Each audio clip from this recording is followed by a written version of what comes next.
வாயில போட்ட உடனே கரையிற மாதிரி பஞ்சு போல சாஃப்டான கொழுக்கட்டை எப்படி செய்யறதுன்னு பார்க்கலாம். இது பண்றதுக்கு கூட ரொம்ப நேரம் ஆகாதுங்க. சட்டு புட்டுன்னு செஞ்சிடலாம். ரொம்ப நல்லா இருக்கும் இந்த கொழுக்கட்டை. இப்போ பாத்திரத்தில் ஒரு கப் தண்ணி ஊற்றிக்கோங்க. அதில் கொஞ்சமாக உப்பு சேர்த்துட்டு, ஒரு ஸ்பூன் நெய் சேர்த்துட்டு, ஒரு கப்பு பச்சரிசி மாவை இந்த மாதிரி நல்லா கலந்து கெட்டியாகிற வரைக்கும் கலந்து எடுத்து ஆற வச்சுக்கோங்க. இப்போ ஒரு பாத்திரத்தில் ஒரு கப்பு வெல்லம், அரை கப்பு தண்ணி ஊற்றி கரைச்சி வச்சுக்கோங்க. இப்போ கடாயில் கொஞ்சமாக நெய் விட்டுட்டு தேங்காய் துருவல் சேர்த்து நல்லா ஒரு நிமிஷத்துக்கு வதக்கி விட்டுட்டு, நம்ம கரைச்சி வச்சுருக்கிற வெல்லத்தை வடிகட்டி கொஞ்சம் ஏலக்காயும் சேர்த்து நல்லா இப்படி ட்ரை ஆக்கி பூர்ணத்தை ரெடி பண்ணி வச்சுக்கோங்க.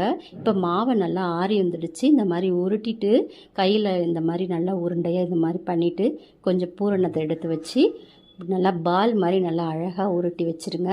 இப்போ இது எல்லாத்தையும் ரெடி பண்ணி வச்சுட்டு இட்லி பாத்திரத்தில் எண்ணெய் தடவி ஒரு 10 நிமிஷம் வேக வச்சு எடுத்திங்கன்னா நல்லா சாஃப்டான கொழுக்கட்டை ரெடி. ரொம்ப ரொம்ப நல்லா இருந்துச்சுங்க இந்த கொழுக்கட்டை. சீக்கிரமாகவும் செஞ்சிடலாம். சாப்பிட்றதுக்கு ரொம்ப நல்லாயிருக்கும். தேங்க்யூ.